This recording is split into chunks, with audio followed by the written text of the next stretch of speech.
नमस्कार, जनता टीवी देख रहे हैं आप। मैं हूं आपके साथ वरुण गोयल।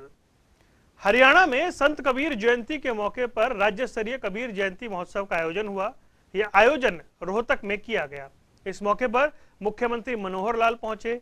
भव्य आयोजन था, बड़ी संख्या में लोग जुटे, सांसद जुटे और इस आयोजन को लेकर के बहुत सारी बातें भी हैं। विशेष बात यह है कि मुख्यमंत्री मनोहर लाल ने यह ऐलान किया कि अब से मुख्यमंत्री आवास का नाम कबीर कुटीर होगा, यानी संत कबीर के नाम पर होगा। इसके अलावा एक शिक्षण संस्थान जो है उसका नाम भी संत कबीर के नाम पर रखा जाएगा।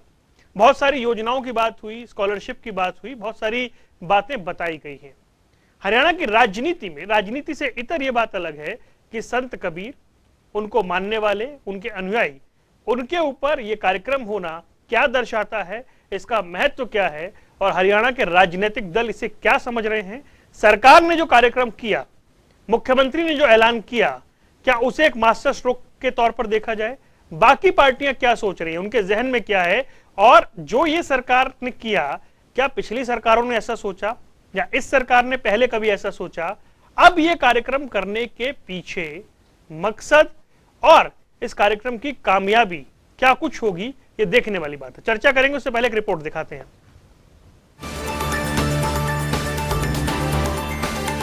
रोहतक की अनाज मंडी में संत कबीर जयंती के मौके पर राज्य स्तरीय कार्यक्रम का आयोजन किया गया। इस दौरान सीएम मनोहर लाल के साथ निर्वाचित सांसद कृष्णलाल पंवार और सांसद सुनीता दुग्गल समेत बीजेपी के कई दिग्गज नेता मौजूद रहे। सीएम ने मंच से अपने संबोधन के दौरान बड़ी घोषणा की। सीएम ने कहा कि अब सीएम आवास का नाम संत कबीर कुटीर के नाम से जाना जाएगा। साथ ही सीएम ने कहा कि संत कबीर की जन्मस्थली वाराणसी जाने वाले प्रदेशवासियों के लिए रेल टिकट का खर्च हरियाणा सरकार उठाएगी। मैं जैसे ही चंडीगढ़ पहुंचूंगा, मेरे सरकारी आवास का नाम संत कबीर कुटीर रहेगा। मेरे सरकारी आवास का नाम संत कबीर कुटीर रहेगा, ऐसा मैं आज घोषणा करता हूं। बाकी यूनिवर्सिटी के या किसी और का एक नाम हम रखेंगे, वो हमने आपको बता दिया। हरियाणा के किसी भी स्वास्थ्य महाविद्यालय, विश्वविद्यालय, उसका जो स्थान है उसको संत कबीर के नाम से पुकारा जाएगा। किसी एक संस्थान का विचार हम करके संत कबीर के नाम से उस संस्थान का नाम रखा जाएगा। वहीं अब एक बार सरकार ने कबीर जयंती पर बड़ी घोषणाएं की। प्रदेश में अनुसूचित जाति के परिवार की कुल संख्या 1,42,000 है। 1,96,843 अनुसूचित जाति के विद्यार्थी हैं। पढ़ाई के लिए अनुसूचित जाति वर्ग को अलग से प्रोत्साहन करेंगे। अनुसूचित जाति वर्ग के बच्चों को शिक्षा के लिए अलग से सब्सिडी देंगे। अनुसूचित जाति के सरकारी कर्मचारियों के प्रमोशन में हरियाणा सरकार प्रमोशन में आरक्षण देगी। अनुसूचित जाति पिछड़े समाज के लिए अलग से शिक्षा विभाग की तरफ से पुस्तकालय बनवाया जाएगा। प्रदेश में एक शिक्षण संस्थान का नाम भी संत कबीर के नाम पर रखा जाएगा। अनुसूचित जाति पिछड़े समाज के लिए एनआईटी और आईआईटी सेक्टर में आरक्षण की व्यवस्था के लिए केंद्र से अपील करेंगे। अनुसूचित जाति की धर्मशालाओं में 5 किलोवाट का सोलर प्लांट लगाने के साथ 75% सब्सिडी देंगे। रोहतक में 5.5 एकड़ जमीन पर 51 लाख रुपए का प्रोजेक्ट लगाएंगे। इन बड़ी घोषणाओं के बाद सवाल ये है कि आखिर कबीर जयंती को लेकर इस उत्साह के मायने क्या है? क्या बीते कुछ वर्षों में इतने बड़े पैमाने पर कभी कबीर जयंती का ऐसा आयोजन हुआ है? कबीर और उनको मानने वाले अनुयायी के प्रति राजनीतिक दलों का झुकाव बढ़ रहा है। क्या हरियाणा की राजनीति में एक वर्ग की प्यार के महत्व को पार्टियां समझ रही हैं? आने वाले विधानसभा चुनाव में इन घोषणाओं का क्या असर रहेगा? क्या कबीर जयंती का राज्य स्तरीय आयोजन, उस अवसर पर की गई घोषणाएं और मुख्यमंत्री आवास का कबीर कुटीर हो जाना बीजेपी का मास्टर स्ट्रोक है? ब्यूरो रिपोर्ट, जनता टीवी। कहत कबीर सुनो भाई साधो। चलिए बात करते हैं। कई खास मेहमान हमारे साथ हैं। सुदेश कटारिया बीजेपी के प्रवक्ता हैं, आपका बहुत बहुत स्वागत है सुदेश जी। डॉक्टर जोगिंदर मोर कांग्रेस के प्रवक्ता हैं, आपका भी स्वागत है। कृष्ण कुटेल इंडियन नेशनल लोकदल का पक्ष रखेंगे, आपका भी स्वागत है। सुदेश जी, कुछ लोग जानना चाह रहे हैं कि ठीक है, ये कदम अभूतपूर्व था कि मुख्यमंत्री मंच से आकर कहें कि सीएम आवास का नाम संत कबीर कुटीर होगा और बहुत सारे ऐलान किए गए हैं। क्या कुछ जहन में चल रहा है पार्टी के? मतलब दूसरी पार्टियां क्या सोचें, आप लोग जो कर रहे हैं उनका कोई रिएक्शन तक भी नहीं आया इस पर, है क्या दिमाग में? जिनसे भारतीय जनता पार्टी की सरकार बनी है और माननीय मुख्यमंत्री मनोहर लाल जी ने सत्ता संभाली है, उस दिन से लेकर आज तक अंत्योदय की नीति पर काम कर रहे हैं। आखिरी पंक्ति में आखिरी खड़ा व्यक्ति किस प्रकार से मुख्य धारा में जोड़ा जाए, इस विश्वास के साथ माननीय मुख्यमंत्री मनोहर लाल जी और सरकार काम कर रही है। आज गोयल साहब इस बात को ना देखिए, आप जिस दिन से सरकार बनी है उस दिन से आप आकलन करके देखिए, एक से बढ़ के एक काम अनुसूचित वर्ग के लिए माननीय मुख्यमंत्री मनोहर लाल जी ने किए हैं। चाहे हमारे जो महापुरुष हैं, चाहे अंबेडकर जी को ले लें, चाहे वाल्मीकि जी को ले लें, इनके जो तीर्थ, इनके जो धाम थे, इनका जो स्थान था, उनको बहुत हमारी पुरानी मांग थी, उनको तीर्थ के रूप में अगर किसी ने उसको उपयोग में लाया और तीर्थ धाम के रूप में अगर किसी ने उनका काम किया तो माननीय मुख्यमंत्री मनोहर लाल जी ने किया। चाहे अंबेडकर स्थल की बात लगा लो, चाहे कबीर स्थल की बात लगा लो, चाहे वाल्मीकि स्थल की बात लगा लो, माननीय मुख्यमंत्री जी यही नहीं, अंबेडकर जयंती पर अंबेडकर जब जयंती मनाई जाती थी तो दलित समाज झोली मांगकर 10-10, 5-5 रुपए इकट्ठा करके महापुरुषों की जयंती मनाया करते थे। लेकिन जब से माननीय मुख्यमंत्री मनोहर लाल जी ने सत्ता संभाली, उनकी सरकार आई, भारतीय जनता पार्टी की सरकार आई, उन्होंने ऐतिहासिक घोषणा ये की कि किसी भी महापुरुष की जयंती मनाई जाएगी और सरकारी तौर पर मनाई जाएगी। तो जो दलित समाज ने झोली बांटी थी, 10-10, 5-5 रुपए उठाकर जो महापुरुषों की जयंती मनाया करते थे, उनको सरकारी तौर पर मनाना शुरू किया। और अगर माननीय मुख्यमंत्री जी ने किसी वर्ग के लिए, किसी महापुरुष के नाम पर अपने सीएम आवास का नाम रखा है, तो ये बहुत ऐतिहासिक पहल है और ये दूसरे दलों को भी अपनाना चाहिए। बहस इस बात पर होनी चाहिए कि उन्होंने ऐसा प्रोत्साहन क्यों नहीं दिया, उन्होंने महापुरुषों को ऐसा सम्मान क्यों नहीं दिया। तो गोयल साहब, महापुरुषों को सम्मान देने की बात है, पीड़ित और प्रताड़ित और वंचित वर्ग को मुख्य धारा में जोड़ने की बात है। आप देखिए, किसी वर्ग ने आज तक पदोन्नति में आरक्षण दिया? पिछले 20 साल से दलित समाज रोड पर धक्के खाता फिर रहा था कि हमें पदोन्नति में आरक्षण चाहिए। माननीय मुख्यमंत्री मनोहर लाल जी ने ऐतिहासिक घोषणा की, पदोन्नति में आरक्षण दिया जाएगा।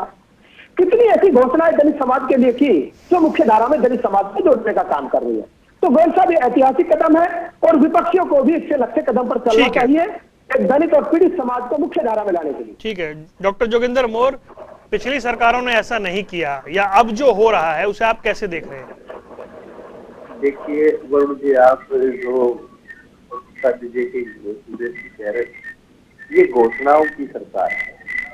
कोई भी घोषणाएं नहीं की। ये 40 लाख रोजगार की बात हरियाणा प्रदेश में करने लगे थे।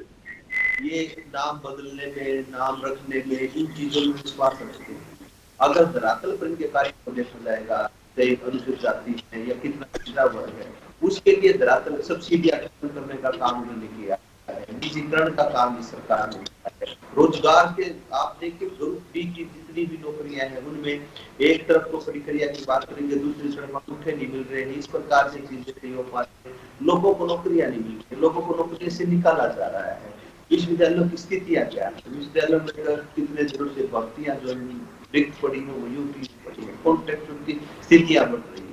तो ये सरकार है, आप इसको अगर देखेंगे तो ये घोषणाएं करती है, घोषणाओं को लागू करने में उसकी जो कोई विश्वास नहीं है, ना ये पूरा होमवर्क करके कोई काम करते हैं इनका। आप भी अगर आप देखें तो पूरे हरियाणा में अगर अब आप ये कह रहे हैं कि हम किसी संस्थान का नाम सोचेंगे, इसके पहले भी इन्होंने बहुत से संस्थान क्या बनाए, कितने विश्वविद्यालय उन्होंने बनाए हैं। अगर इनकी मंशा ऐसी होती है तो आरंभ में ही किसी प्रकार से तो ये लोक लुभावन काम करते हैं और बातों के उसमें वो जाके रखते हैं जनता को। और अनुसूचित जाति और इनकी हमेशा एक मतलब है, बिल्कुल किसी वोट बैंक की राजनीति सी होती है।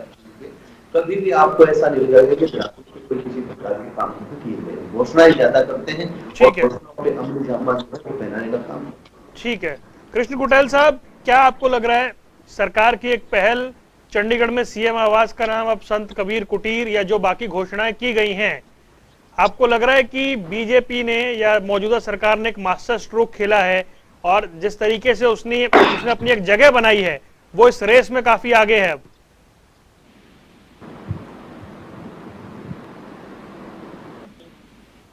हेलो जी सर बोलें, आपकी आवाज आ रही है। देखिए गोयल साहब, एक अच्छी बात है कि सीएम साहब ने कहा कि मैं अपने आवास का नाम संत कबीर कुटीर के नाम से जो है कि वो जाना जाएगा। लेकिन बीजेपी जो काम किया ये वोट की राजनीति कर रही है। और दूसरा जो है कि पहल अच्छी है कि किसी पुरुषों का जो है कि जन्मदिन जो है कि सेलिब्रेट करना और जन्मदिन के ऊपर जो है कि घोषणाएं करना, ये अच्छी बात है, लेकिन नीयत साफ होनी चाहिए। भाई हमारे बीजेपी के प्रवक्ता बैठे सुरेश कटारिया जी से पूछना चाहूंगा, जब 5 फरवरी 2016 को पानीपत के अंदर संत शिरोमणि गुरु रविदास महाराज जयंती को सेलिब्रेट किया था और जो घोषणाएं कल संत कबीर के नाम से जो है कि यहाँ पर की गई है, तो ऐसी घोषणाएं जो है कि 2016 के अंदर की गई, लेकिन वहां पर आज किसी प्रकार का कोई काम नहीं हुआ है। और वहां पर जो है कि एक प्लाट बाबा साहब डॉक्टर B.R. अम्बेडकर के नाम से प्लाट देने की बात कही गई थी, पदोन्नति में आरक्षण की बात कही गई, ठेकेदारी के अंदर जो सरकारी नौकरियों के अंदर जो एक आरक्षण देने की बात की गई थी, लेकिन इस सरकार ने एक भी काम नहीं किया। उसके बाद कैथल के अंदर संत शिरोमणि गुरु रविदास महाराज जी की जयंती को सेलिब्रेट किया, तब जाकर के 10% ठेकेदारी के जो है कि नौकरियों के अंदर आरक्षण देने की बात जो है कि मनोहर लाल जी ने जो कि घोषणा वहां पर की थी, लेकिन अभी भाई जोगिंदर मौर्य जी जो बोल रहे थे, बीजेपी जो है कि वो घोषणाओं में ज्यादा विश्वास करती है कि लागू करने के अंदर जो है उनका कतई भी विश्वास नहीं है। और जैसा कबीर जयंती के ऊपर कल सीएम मनोहर लाल खट्टर जी ने कहा है कि हम वाराणसी के लिए जो है स्पेशल वहां पर जो लोग जाएंगे उनका टिकट फ्री देंगे, तो ऐसी ही घोषणा जो है कि संत शिरोमणि गुरु रविदास महाराज जी के नाम से 2016 के अंदर मनोहर लाल खट्टर जी ने जो है पानीपत के अंदर की थी, लेकिन किसी को इसका लाभ नहीं हुआ। और जो अभी निर्वाचित सांसद कृष्णलाल पवार जी को जो है कि उन्होंने घोषित किया, बनवाया है, राज्यसभा सांसद है, वो भी मंच पर रहे हैं, लेकिन वो उस कार्यक्रम के संयोजक से मैं पवार साहब से पूछना चाहूंगा, ये एक कम्युनिटी कास्ट से संबंधित रखते हुए इस कितने काम जो शेड्यूल कास्ट कम्युनिटी के लिए किए हैं? वो जवाब लेता हूं, मैं आता हूं। ठीक है, आपकी बात आ गई, मैं कटारिया से जवाब लूंगा। एक बात मेरी सुन लीजिए। और जैसा कि हरियाणा प्रदेश के अंदर जो है कि 1,43,000 जो है कि वो शेड्यूल कास्ट फैमिली है और 1,96,440 विद्यार्थी है, लेकिन 4 साल से जो अम्बेडकर मेधावी छात्र योजना के तहत जो स्कॉलरशिप जो बच्चों को मिलता है, लेकिन एक अधिकारी की वजह से जो है कि तमाम विद्यार्थियों का जो है कि स्कॉलरशिप जो है कि सरकार ने रोका हुआ है। और ये महापुरुषों के नाम पर जो कि प्रोग्राम करके यानी जो है इनके नाम ठीक है सर में बांट कर आगे। ठीक है, मैं दोबारा आऊंगा कोटाल साहब, आपकी बात आ गई मेरे पास और मैं एक बार दोबारा सबके पास चलता हूं।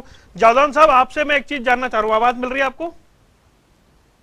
मिल रही? जी जी जादव साहब, जिस तरीके से एक राज्य स्तरीय कार्यक्रम हुआ कबीर जयंती पर और मुख्यमंत्री ने कहा कि मेरे आवास का नाम यानी सीएम आवास का नाम अब से संत कबीर कुटीर होगा, और बहुत सारी दूसरी उन्होंने योजनाओं की बात की।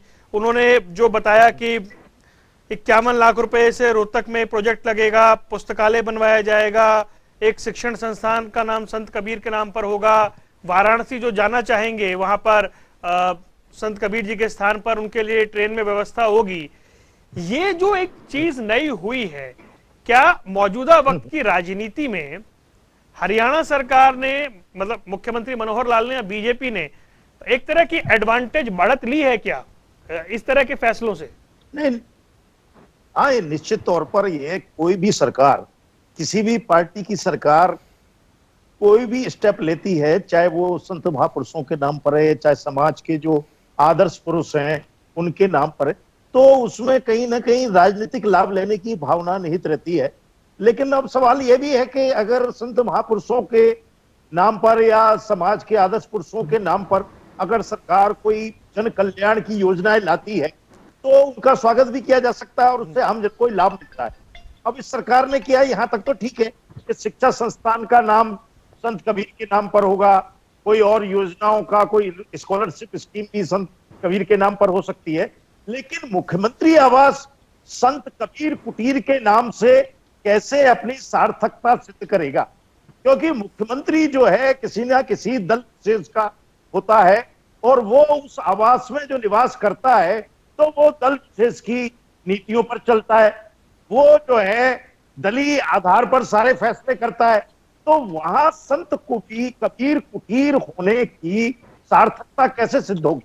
ठीक है, जवाब ले या तो पूरा जो मुख्यमंत्री है पूरी तरह से कबीर की तरह संत हो जाए और सारा उनकी शिक्षाओं के अनुसार ही फैसला करे, तब तो समझ में आता है कि वो नहीं सर, आपको पता है जो आज की राजनीति में है वो प्रतीकात्मक ही है ना, बातें तो कुछ उसकी बातें तो सिंबॉलिक ही हैं। तो मुख्यमंत्री को ये सार्थकता सिद्ध करनी होगी। ठीक है कटारिया साहब, जो बातें आपने सुनी, आपके विरोधी तो ये कह रहे हैं कि जी घोषणाएं हो रही हैं, पहले भी घोषणाएं हुई थी, अब भी घोषणाएं हो रही हैं और सिर्फ ये घोषणा है। जादौन साहब कह रहे हैं कि इसमें कहीं ना कोई एडवांटेज लेने की कोशिश तो है, लेकिन संत कबीर कुटीर मतलब मायने बहुत ज्यादा हैं, ऐसा वो कह रहे हैं। पहले आपके विरोधी जो कह रहे हैं कि जी घोषणाएं आपने पहले भी की हैं, वो तो 2016 भी गिनवा रहे थे अभी। देखो इनको जानकारी नहीं है, जानकारी लेके चैनल पे आना चाहिए, ना मेरे साथी कांग्रेस के प्रवक्ता को, ना इनेलो के प्रवक्ता को।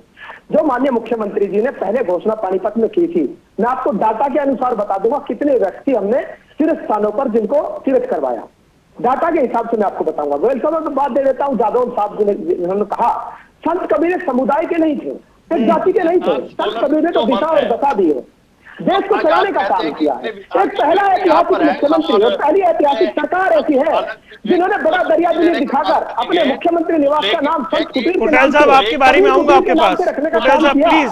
तो गोयल साहब ये ऐतिहासिक फैसला और ऐतिहासिक मुख्यमंत्री मैं कहूंगा और संत कहूंगा, बिल्कुल इस प्रकार का संत मुख्यमंत्री इतिहास में पहली बार आपको देखने को मिला होगा, जिन्होंने ये साहस किया कि ऐसे संत के नाम से मैं अपने मुख्यमंत्री आवास का नाम रखूं, और ये अच्छी पहल है, बहुत अच्छी पहल है। संत कबीर किसी एक समुदाय के व्यक्ति नहीं थे, समाज को दिशा और दशा देने का काम किया, देश को दिशा और दशा देने का काम किया। एक ऐसे संत के नाम से मुख्यमंत्री निवास का नाम हो, इससे बड़ी क्या बात हो सकती है? इसका स्वागत करना चाहिए। और जिस प्रकार से विपक्षी दल कह रहे हैं इनको जानकारी का अभाव है, गोयल साहब जानकारी लेकर आनी चाहिए। पहला प्रदेश का ऐसा ऐतिहासिक मुख्यमंत्री है जिसने पदोन्नति में आरक्षण दिया, प्रदेश का पहला ऐतिहासिक मुख्यमंत्री जिसने बैकलॉग लागू किया, प्रदेश का पहला ऐतिहासिक मुख्यमंत्री ऐसा है जिन्होंने जो निम्न वर्ग के जो बच्चे हैं, जिन्होंने निम्न वर्ग के जो पीड़ित और प्रताड़ित, मैं बता रहा हूँ, जिनको आगे बढ़ाने का काम किया, चाहे वो टैबलेट बांटने की बात हो, चाहे वो प्रोत्साहन देने की बात हो, चाहे गरीब लड़कियों को अनुदान देने की बात हो, चाहे उनको पेंशन देने की बात हो, पहला ऐतिहासिक मुख्यमंत्री ऐतिहासिक सरकार ऐसी है जिन्होंने दलित कल्याण के लिए इतने काम किया और उनको अमली जमा पहनाने का काम भी किया गया। पहली ऐसी सरकार, ऐसा ऐतिहासिक मुख्यमंत्री है गोयल साहब जिन्होंने घोषणा करके उसको अमली जामा पहनाने का काम किया हो। उन्होंने डंके की चौक पर कहा जब तक मैं चंडीगढ़ पहुंचूंगा तो मुख्यमंत्री आवास का नाम संत कबीर कुटीर के नाम से होगा, जाके देख लीजिए आप। पदोन्नति में आरक्षण की बात है, आपको 5 दिन बाद में कागज दिखा दूंगा। बैकलॉग की बात है, आपको आंकड़े दिखाएगा मैं दिखा दूंगा। आपने कहा कि किसी को हमने तीर्थ स्थलों पर नहीं ले गए, उसका आंकड़ा दे दूंगा। पहली ऐतिहासिक सरकार, ऐतिहासिक मुख्यमंत्री ऐसा है जिन्होंने महापुरुषों का जो स्थल था उसको ऐतिहासिक बनाने का काम किया और उनको डेवलप करने का काम किया। मैं बात अगर अम्बेडकर जन्मस्थली की करूं, लंदन में जो उनका घर था, लंदन में जो उनका घर था उसको तीर्थ के रूप में डेवलप करने का काम भारतीय जनता पार्टी ने और ऐतिहासिक प्रधानमंत्री माननीय नरेंद्र मोदी जी ने किया। ऐतिहासिक काम किए। मैं तो जनता की चौक पर कहना चाहता हूँ, प्रदेश का पहला ऐतिहासिक मुख्यमंत्री ऐसा है जिन्होंने दलित और पीड़ित को गले लगाया और उनको ऐसी योजनाओं का लाभ दिया कि अंत्योदय में जो आखिरी पंक्ति में खड़ा व्यक्ति एक मुख्य धारा से जुड़ सके और उनका मोरल अप होकर उनको डेवलपमेंट करके उनको मुख्य धारा में जोड़ सके। ऐसा संत मुख्यमंत्री प्रदेश को ना कभी मिला और ना कभी मिलेगा।